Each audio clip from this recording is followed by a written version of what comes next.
చరిత్రలో ఒక నాయకుడున్నాడు. ఫరో ఎదుట దేవుని గర్జనలా వినిపించిన అదే గొంతు ప్రజల భయం ముందు తడబడింది. అద్భుతాలు చేసిన అదే చేతులతో భయపడిపోయి ఏకంగా ఒక బంగారు దూడను తయారుచేశాడు. ఒకవైపు ఇశ్రాయేలీయుల చరిత్రలోనే దేవుడు స్వయంగా ఎంచుకున్న మొట్టమొదటి ప్రధాన యాజకుడు, మరోవైపు ప్రజల ఒత్తిడికి తలగ్గిపోయిన ఒక సామాన్య మానవుడు. తన కన్న కొడుకులు కళ్ళెదుటే దేవుని అగ్నికి కాలి బూడిదవుతున్నా కన్నీళ్లు దిగమింగి గుండెను రాయి చేసుకుని మౌనంగా ఉండిపోయిన ఒక అభాగ్య తండ్రి.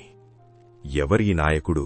అతనే ఇశ్రాయేలీయుల మొట్టమొదటి ప్రధాన యాజకుడు అహరోను. మోషేకు కుడి భుజంగా ఉన్నవాడు తన సొంత సహోదరి మిరియాము మాట విని మోషేపైనే ఎందుకు తిరుగుబాటు చేశాడు? ప్రాణం లేని ఎండిపోయిన కర్ర రాత్రికి రాత్రే బాదం పండ్లతో ఎలా చిగురించింది? అన్నిటికంటే ముఖ్యంగా జీవితాంతం దేవుని సేవ చేసిన అహరోను చివరికి వాగ్దాన భూమిలో ఎందుకడుగు పెట్టలేకపోయాడు? అహరోను జీవితంలోని మహిమ, వైఫల్యం మరియు చివరి క్షణాల వరకు పూర్తిగా తెలుసుకుందాం. అహరోను లేవీ గోత్రానికి చెందినవాడు. ఇశ్రాయేలీయులు ఐగుప్తులో బానిసలుగా ఉన్నప్పుడు అమ్రాము, యోకేబెదులకు అహరోను జన్మించాడు. మోషే కంటే అహరోను 3 సంవత్సరాలు పెద్దవాడు. మోషే రాజభవనంలో పెరుగుతుంటే అహరోను మాత్రం తన ప్రజలతో పాటు ఐగుప్తు బానిసత్వంలో కష్టాలు అనుభవించాడు. అదే సమయంలో అహరోను అమ్మీనాదాబు కుమార్తెయైన ఎలీషెబను వివాహం చేసుకున్నాడు. వీరికి నాదాబు, అబీహు, ఎల్యాజరు, ఈతామారు అనే 4 కుమారులు జన్మించారు. అయితే మోషే ఐగుప్తును విడిచిపెట్టి మిద్యానులో ఉన్నప్పుడు దేవుడు మోషేను పిలిచాడు. కాని మాట్లాడటానికి మోషే భయపడటంతో దేవుడు కోపపడ్డాడు. అయినా దేవుడు మోషేను వదిలిపెట్టకుండా అతని భయాన్ని పోగొట్టడానికి అతని అన్నయ్యైన అహరోనును సహాయకుడుగా ప్రకటించాడు. నీ అన్నయ్యైన లేవీయుడగు అహరోను లేడా? అతడు బాగా మాట్లాడగలడని నేను ఎరుగుదును అని దేవుడు అహరోను సామర్థ్యాన్ని ధృవీకరించాడు. మోషే మిద్యాను నుండి ఐగుప్తుకు బయలుదేరుతున్న సమయంలో దేవుడు ఐగుప్తులో ఉన్న అహరోనుతో మాట్లాడాడు. నీవు అరణ్యంలోనికి మోషేను ఎదుర్కోవడానికి వెళ్ళు అని దేవుడు అహరోనును పంపాడు. దేవుని ఆజ్ఞ ప్రకారం అహరోను ప్రయాణమై వెళ్లి దేవుని పర్వతమైన హోరేబు, సీనాయి వద్ద మోషేను కలుసుకున్నాడు.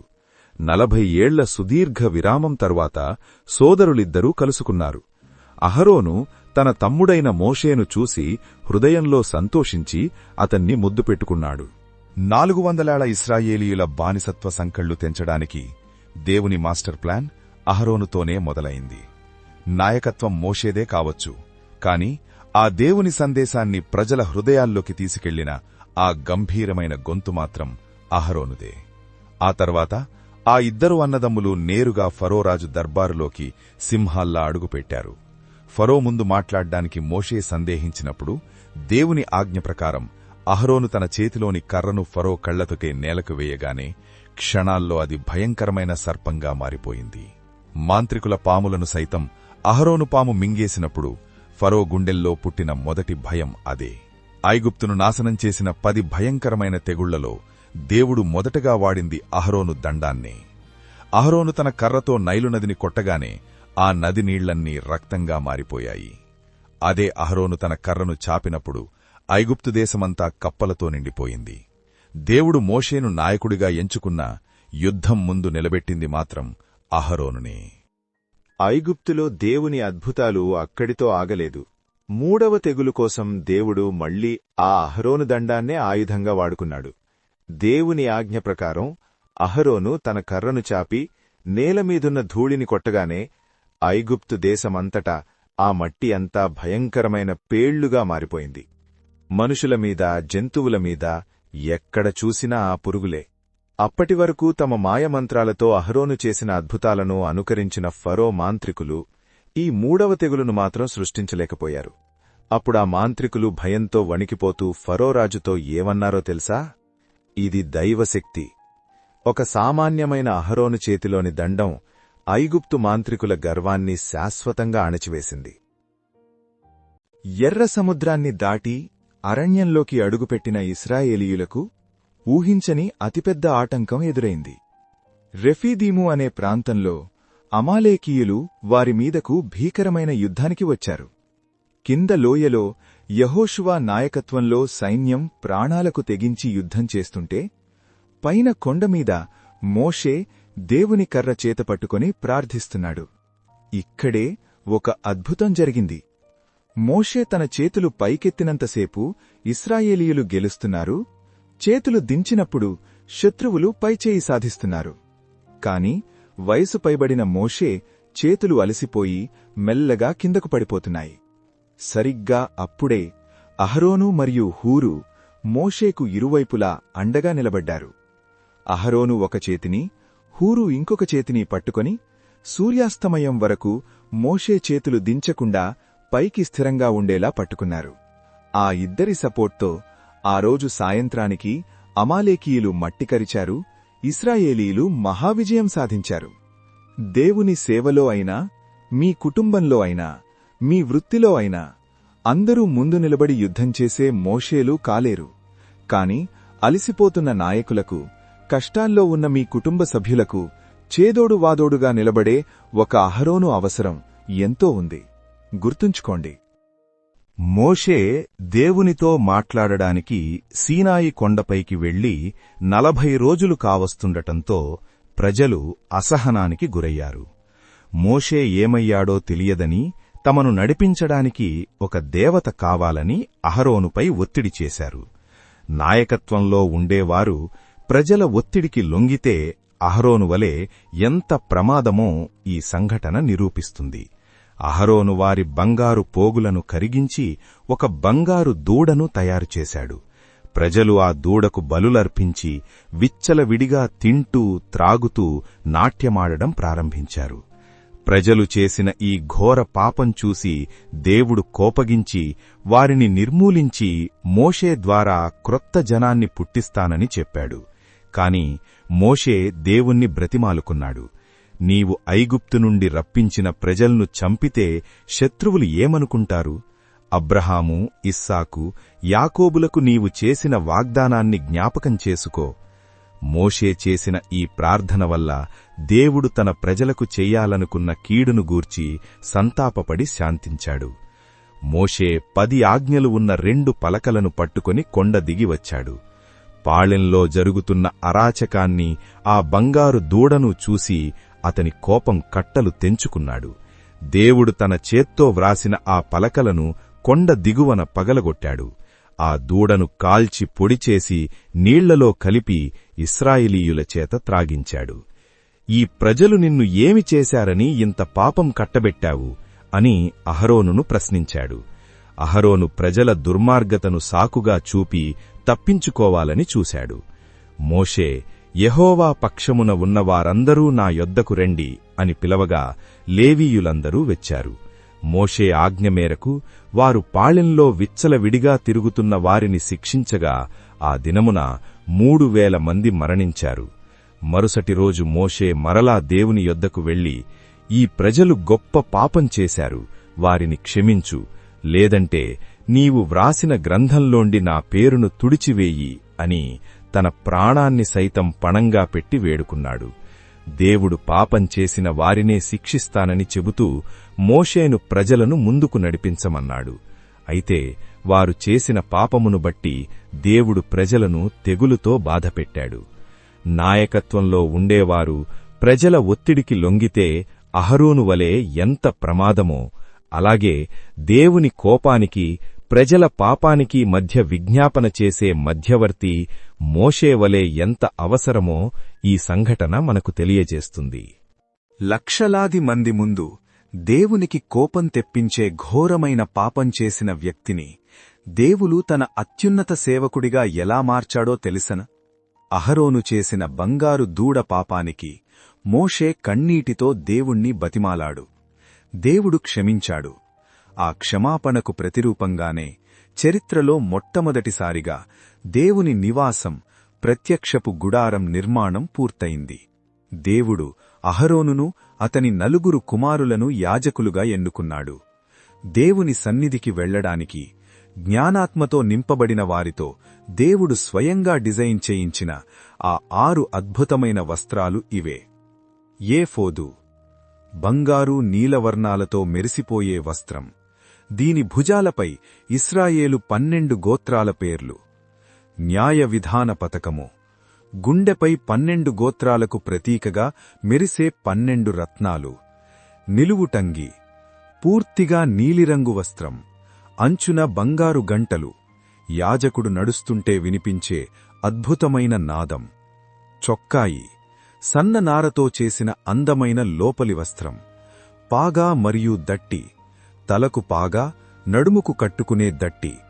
బంగారు రేకు, పాగా మీద నొసటి భాగంలో తళతళలాడే బంగారు రేకు, దానిపై చెక్కబడిన మాట, యెహోవా పరిశుద్ధుడు. ఇవి కేవలం బట్టలు కావు. అహరోను దేవుని సన్నిధికి వెళ్ళినప్పుడు ఆ 12 గోత్రాల ప్రజలను తన భుజాల మీద, గుండెమీద మోయాలి. ఇది నాయకుడికి ప్రజల పట్ల ఉండాల్సిన అసలైన భారం. ఇది దేవుని అపారమైన కృపకు సజీవ సాక్ష్యం. అద్భుతమైన యాజక వస్త్రాలైతే వేసుకున్నాడు, కాని అహరోనును దేవుడు నిజంగా అంగీకరించాడా? ఆ రోజు ఆకాశం నుండి అగ్ని ఎందుకు దిగివచ్చిందో తెలుసా? లేవియాకాండము 8వ అధ్యాయం ప్రకారం మోషే ఆజ్ఞతో అహరోను, అతని కుమారులు 7 రోజులపాటు దేవుని గుడారం దాటి బయటకు రాకుండా దేవునికే పూర్తిగా ప్రతిష్ఠించబడ్డారు. 8వ రోజు రానే వచ్చింది. అహరోను బలి అర్పిస్తే దేవుడు స్వీకరిస్తాడా, లేక పాత పాపానికి అక్కడికక్కడే శిక్షిస్తాడా అని లక్షలాది మంది ఉత్కంఠంగా చూస్తున్నారు. లేవీయాకాండము 9:24. అహరోను మొదటిసారిగా బలి అర్పించి తన 2 చేతులు పైకెత్తి ఇశ్రాయేలు ప్రజలను ఆశీర్వదించాడు. అంతే, ఎవరూ ఊహించని అద్భుతం. దేవుని సన్నిధి నుండి మహా అగ్ని, డివైన్ ఫైర్, నేరుగా బలిపీఠం మీదకు దిగి అర్పణలను క్షణాల్లో భస్మం చేసింది. దేవుడు అహరోనును ప్రధాన యాజకుడిగా అంగీకరించాడనడానికి అదొక సజీవ సంకేతం. ఏ చేతులతోనైతే బంగారు దూడను చేసి పాపం చేశాడో అదే చేతులెత్తి ఇప్పుడు దేవుని ఆశీర్వాదాన్ని ప్రజలమీదికి తీసుకువచ్చాడు. దేవుడు ఒకసారి క్షమిస్తే గతాన్ని మరిచిపోయి తన అత్యున్నత మహిమతో వాడుకుంటాడు అనడానికి అహరోను జీవితమే అతిపెద్ద సాక్ష్యం. దేవుని మందిరంలో చేసిన ఒక చిన్న తప్పు క్షణాల్లో 2 ప్రాణాలను బలి తీసుకుంది. వాళ్ల పేర్లు నాదాబు, అబీహు. వాళ్లు సామాన్యులు కాదు, సాక్షాత్తు ప్రధాన యాజకుడైన అహరోను సొంత కుమారులు. వాళ్లు దేవుడు ఆజ్ఞాపించని వేరొక అగ్నిని యెహోవా సన్నిధిలో అర్పించారు. దేవుని ఆజ్ఞను ఉల్లంఘించినందుకు శిక్షగా యెహోవా సన్నిధి నుండి అగ్ని వచ్చి వారిని అక్కడికక్కడే కాల్చివేసింది. దేవుని సన్నిధిలో ఉండేవారు ఆయనను పరిశుద్ధపరచాలని మోసే అహరోనుకు గుర్తుచేశాడు. వారి శవాలను గుడారం బయటకు తీసుకెళ్లారు. తమ కుటుంబ సభ్యులు మరణించినప్పటికీ అహరోను మరియు అతని మిగిలిన 2 కుమారులు ఎలియాజరు, ఈతామారు సాంప్రదాయక సంతాపం చెయ్యకూడదని మోషే ఆజ్ఞాపించాడు. వారు దేవుని అభిషేక తైలం కలిగి ఉన్నందున గుడారం విడిచి వెళ్లకూడదు. అలా చేస్తే వారు చనిపోతారని మరియు ప్రజలందరిపై దేవుని కోపం వస్తుందని హెచ్చరించాడు.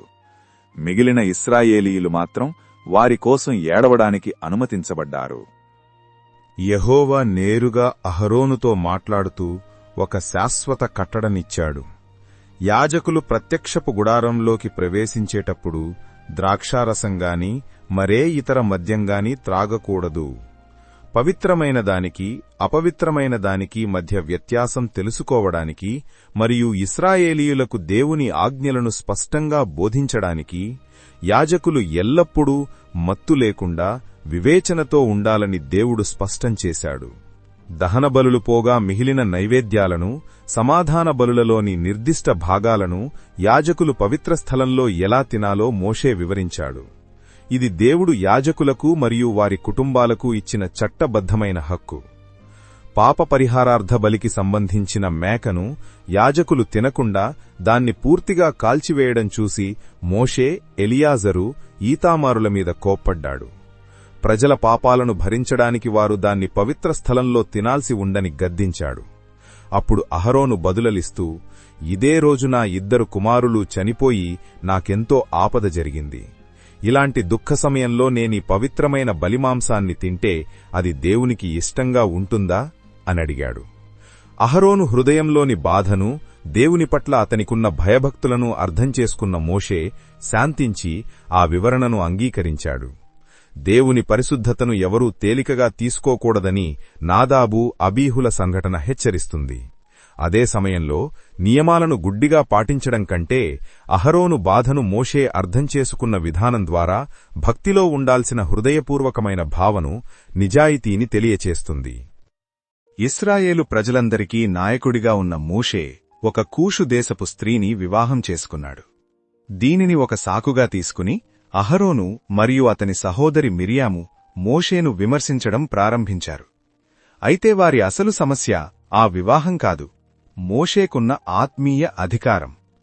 యెహోవా మోషే ద్వారా మాత్రమేనా మాట్లాడేది, మన ద్వారా కూడా మాట్లాడలేదా అని వారు దేవుని ఏర్పాటును ప్రశ్నించారు. వారు అన్న మాటలను దేవుడు విన్నాడు. మోషే పట్ల తనకున్న ప్రత్యేకమైన నిబంధనను వారికి గుర్తుచేసి వారిని గద్దించాడు.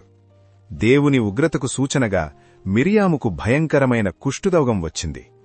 అప్పుడు అహరోను తీవ్ర భయాందోళనలకు గురై పశ్చాత్తాపంతో తన తప్పును ఒప్పుకున్నాడు.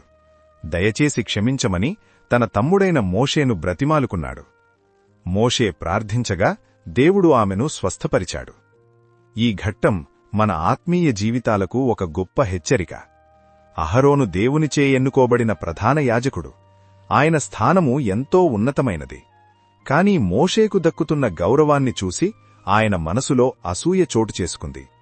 మన జీవితంలో కూడా, కుటుంబంలోగాని, సమాజంలోగాని లేదా సంఘంలోగాని దేవుడు మనకిచ్చిన బాధ్యతను బట్టి మనం కృతజ్ఞత కలిగి ఉండాలి. ఇతరుల స్థానాలను చూసి అసూయపడటం లేదా వారిని విమర్శించడం ఆత్మీయ పతనానికే దారితీస్తుందని ఈ సంఘటన మనకు స్పష్టంగా బోధిస్తోంది. అహరోను మోషేపై తిరుగుబాటు చేస్తే ఇప్పుడు ఇశ్రాయేలీయులే అహరోనుపైనే తిరుగుబాటు చేశారు. లేవీయుడైన కోరహు మరియు రూబేను గోత్రానికి చెందిన దాతాను, అబీరాములతో కలిసి మొత్తం 250 మంది నాయకులు మోషే, అహరోనులకు వ్యతిరేకంగా ఒక పెద్ద గుంపుగా ఏర్పడ్డారు. ప్రజలందరూ పరిశుద్ధులే కదా, యెహోవా అందరి మధ్య ఉన్నాడు కదా, మీరెందుకు మామీద అధికారులయ్యారు అని అహరోను యాజకత్వాన్ని ప్రశ్నించారు. అప్పుడు మోషే దేవుని వైపు తిరిగాడు. దేవుడు తన సార్వభౌమాధికారాన్ని భయంకరమైన రీతిలో ప్రదర్శించాడు.